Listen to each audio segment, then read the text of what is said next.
Hello students, मैं आप सभी का अपने आसिया क्लासेस में एक बार फिर से स्वागत करती हूँ। आज हम अपनी क्लास में ब्रिटिश सरकार द्वारा नियुक्त किए गए भारत में वायसराय की चर्चा करेंगे। वायसराय इनका सीधा सीधा बागडोर किसके हाथ में होती थी? ब्रिटिश सरकार के हाथ में होती थी। और अभी तक जो गवर्नर जनरल थे, इनकी बागडोर कंपनी के हाथ में होती थी। वहाँ का सम्राट उसके बारे में जानकारी लेता था सीधे सीधे, लेकिन उसमें उसकी कंपनी का ही राज चलता था। तो ये कंपनी का राज शासन में कैसे परिवर्तित हुआ? 1857 की क्रांति के बाद ब्रिटिश सरकार ने कंपनी से जो भी भारत का सरकार चलती थी उसको लेकर अपने हाथ में ले लिया और अपने सरकार की संसद की परामर्श से भारत में ये वायसराय नियुक्त करते थे। और वायसराय यहाँ की जो भी सूचना, जो भी घटना होती थी, सबका लेखा जोखा सम्राट को, वहाँ के शासन को दिया करते थे। तो अब एक एक का हम अध्ययन करेंगे। तो चलते हैं अपनी सबसे पहले मैं लॉर्ड कैनिंग के बारे में बताती हूँ। तो लॉर्ड कैनिंग, जैसा कि हमने पिछले वीडियो में बताया है, कि भारत का अंतिम गवर्नर जनरल था। इसका कार्यकाल जो है 1856 से 1862 तक भारत में था। तो इसकी जब नियुक्ति हुई तो इसकी नियुक्ति कंपनी के द्वारा की गई। भारत में ईस्ट इंडिया कंपनी द्वारा इसकी नियुक्ति की गई। ये भारत का अंतिम गवर्नर जनरल था और ब्रिटिश सम्राट के अधीन जब भारत की नियुक्ति, इसने पद बदला ब्रिटिश सम्राट ने, तो इसका नाम वायसराय, इस पद का नाम कर दिया गया। और ये पद का सबसे पहला वायसराय जो है कौन बना? लॉर्ड कैनिंग बना। तो इसके समय की सबसे महत्वपूर्ण घटना क्या थी? इसके समय की सबसे महत्वपूर्ण घटना 1857 की महान क्रांति थी, जिसको अंग्रेज इतिहास में विद्रोह के नाम से लिखते हैं। इसी क्रांति या विद्रोह के बाद प्रशासनिक सुधार के अंतर्गत भारत का शासन कंपनी के हाथों से सीधा लेकर ब्रिटिश सरकार ने अपने नियंत्रण में कर लिया। तो कैनिंग के समय में 1861 में उच्च न्यायालय अधिनियम बनाया गया, जिसके अनुसार पुरानी सुप्रीम कोर्ट और सदर अदालतों को समाप्त कर दिया गया और कलकत्ता, मद्रास, मुंबई, जो ये सब एक एक व्यापारिक केंद्र थे, या आप ये कह लीजिए कि प्रेसिडेंसी थे, इनको एक यहाँ पर हर जगह, तीनों जगह पर एक उच्च न्यायालय की स्थापना की गई।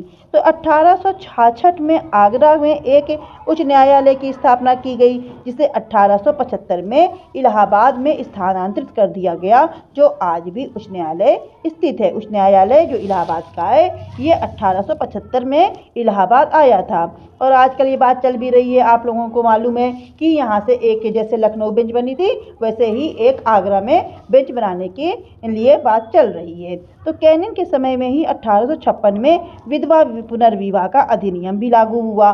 भारत में पहली कानून विधवा विवाह कलकत्ता में 7 दिसंबर 1856 ईस्वी को ईश्वरचंद्र विद्यासागर की प्रेरणा और देखरेख में संपन्न हुआ। सबसे पहले अगर मतलब भारत में पहले विधवा पुनर्विवाह नहीं हुआ करते थे, तो वो लॉर्ड कैनिंग ने ही इसका जो है सबसे पहले ईश्वरचंद्र विद्यासागर की देखरेख में 7 सितंबर 1856 को हुआ।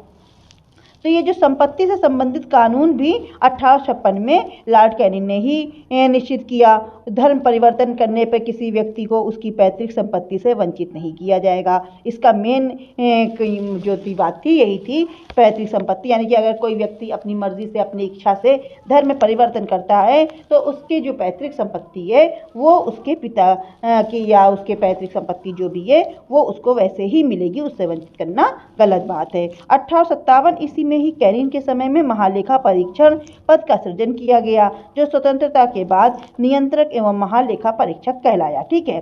भारत शासन अधिनियम 1858 के तहत मुगल सम्राट का पद से भी समाप्त कर दिया गया, यानी मुगल बादशाह जो होता था पूरी तरीके से समाप्त कर दिया गया, क्योंकि जो भी ये 1857 की क्रांति हुई थी, कहीं ना कहीं ये मुगल सम्राट बहादुर शाह जफर इसके नेता थे, तो इसलिए इस पूरे पद को हटा दिया गया। मैकाले मंत्रालय द्वारा प्रारूपित दंड संहिता 1858 के कानून को बना दिया गया।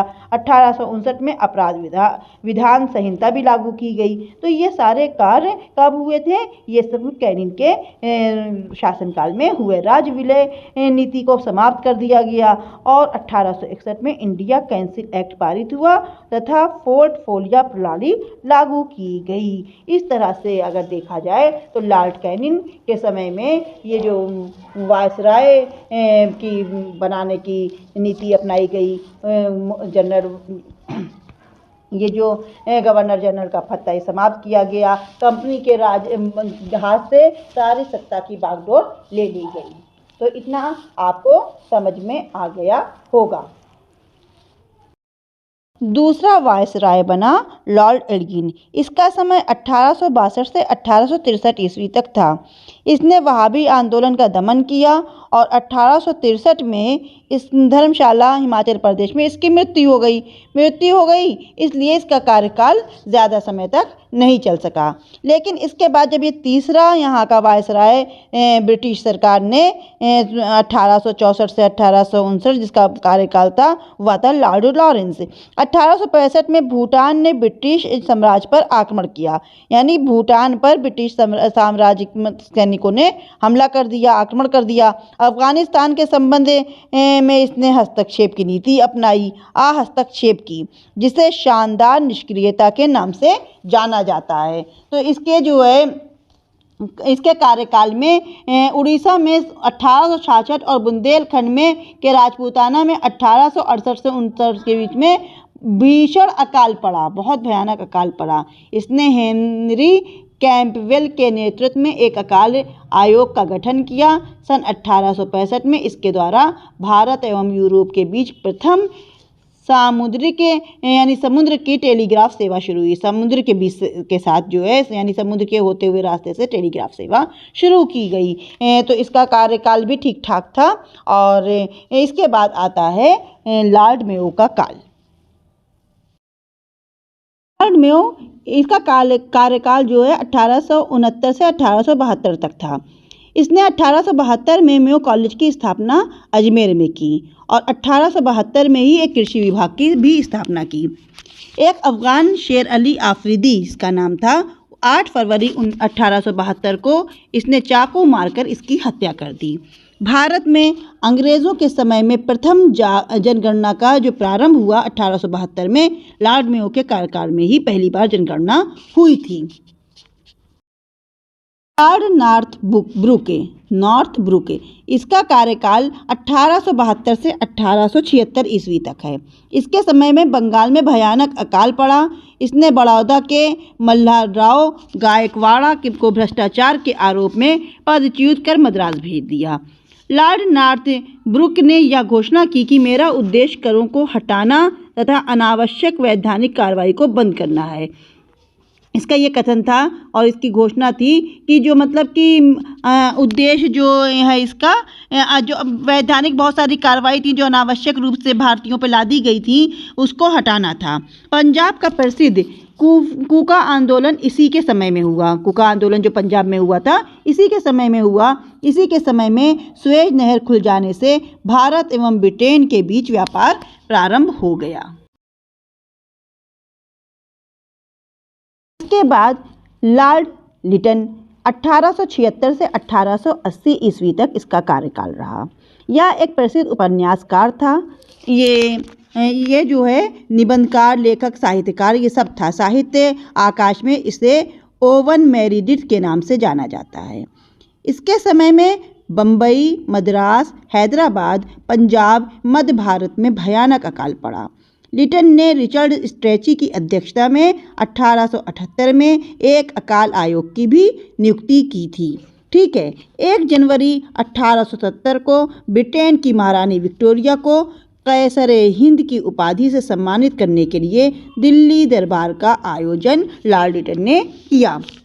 मार्च 1878 में लिटन ने भारतीय समाचार पत्र अधिनियम वर्नाक्यूलर प्रेस एक्ट पारित कर भारतीय समाचार पत्रों पर कठोर प्रतिबंध लगा दिया।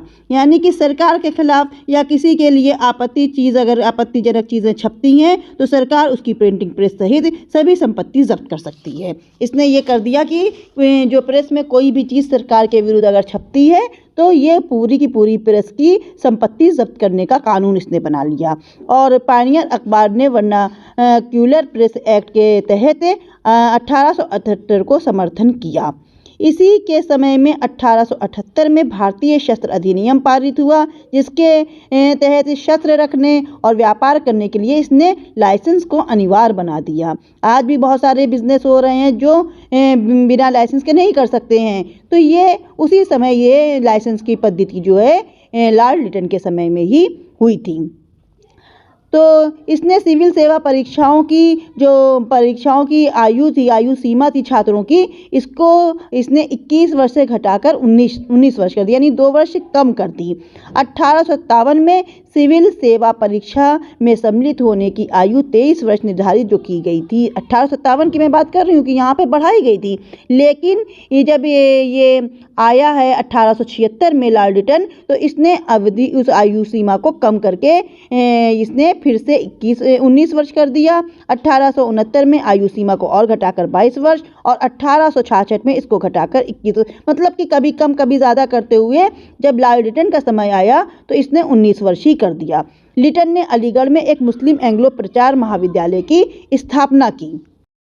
फिर इसके बाद लॉर्ड रिपन को नियुक्त किया गया वायसराय के पद पर। इसका कार्यकाल 1880 से 1884 ईस्वी तक था। प्रधानमंत्री ग्लैडस्टोन के परामर्श पर रिपन ने सर्वप्रथम समाचार पत्रों की स्वतंत्रता को बहाल करते हुए सन 1882 में वर्नाक्यूलर प्रेस एक्ट को समाप्त कर दिया और भारतीय भाषाओं में प्रकाशित होने वाले समाचार पत्रों को भी वही सुविधाएं देने का प्रावधान रखा जो अन्य समाचार पत्रों को प्राप्त थी। इसने सिविल सेवा की परीक्षा में अधिकतम आयु को फिर बढ़ा दिया और जो ये 19 वर्ष किया था लिटन ने, इसको रिपन ने फिर से 21 वर्ष कर दिया। इसने स्थानीय स्वशासन की शुरुआत की। 18 मई 1882 को स्थानीय स्वशासन संबंधी एक कानून बनाया, जिसके आधार पर विभिन्न प्रांतों में 1883 से 1885 के मध्य स्थानीय स्वशासन संबंधी कानून बनाए गए। इसके समय में ही भारत में सन 1881 में सर्वप्रथम नियमित जनगणना करवाई गई। सर्वप्रथम नियमित, इस पर ध्यान दीजिएगा, नियमित जनगणना अगर पूछा जाता है तो लॉर्ड रिपन ने करवाई है, लेकिन अगर प्रथम जनगणना पूछा जाए 1872 में लॉर्ड मेयो ने करवाया। प्रथम जनगणना का कार्य जो है लॉर्ड मेयो ने करवाया, लेकिन जो प्रत्येक 10 वर्षों में हमारे देश में ये जनगणना का कार्यक्रम होता है, ये आपका लॉर्ड रिपन ने 1881 में शुरू किया। और जैसे लगातार हर 10 वर्षों में प्रत्येक 10 वर्ष 1881 फिर 91 इस तरह से करते हुए अभी 2011 में अंतिम जनगणना हमारे यहाँ हुई थी देश में, लेकिन 2021 की जनगणना अभी पूरी तरह से नहीं हो पाई क्योंकि हमारे यहाँ लॉकडाउन लगा हुआ था। इसलिए जो भी डाटा हम दे रहे हैं आपको, वो सब 2011 के आंकड़े के अनुसार ही दे पा रहे हैं। तो भारत में पहली बार जनगणना का श्रेय इसको जाता है, लॉर्ड मेयो को जाता है, लेकिन नियमित जनगणना का श्रेय अगर पूछा जाए तो लॉर्ड रिपन को ही बताया जाएगा। और रिपन के द्वारा ही सन 1881 में प्रथम कारखाना अधिनियम लाया गया। प्रथम कारखाना अधिनियम में क्या था कि 7 वर्ष से कम की आयु के बच्चों को काम करने पर प्रतिबंध लगा दिया और 7 से 12 वर्ष तक के बच्चे जो श्रमिक थे उनको 9 घंटे से अधिक कार्य न कराया जाए, ऐसा उसने प्रतिबंध लगा दिया था। यह एक्ट चाय, कॉफ़ी और नील की खेती पर लागू नहीं होता था। ये प्रथम कारखाना एक्ट है। रिपन के समय में शैक्षिक सुधारों के अंतर्गत विलियम हंटर की अध्यक्षता में एक आयोग गठित हुआ।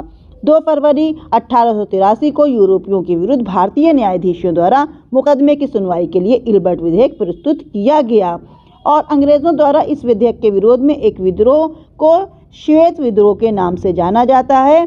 फ्लोरेंस नाइटिंगेल ने रिपन को भारत के उद्धारक की संज्ञा दी है।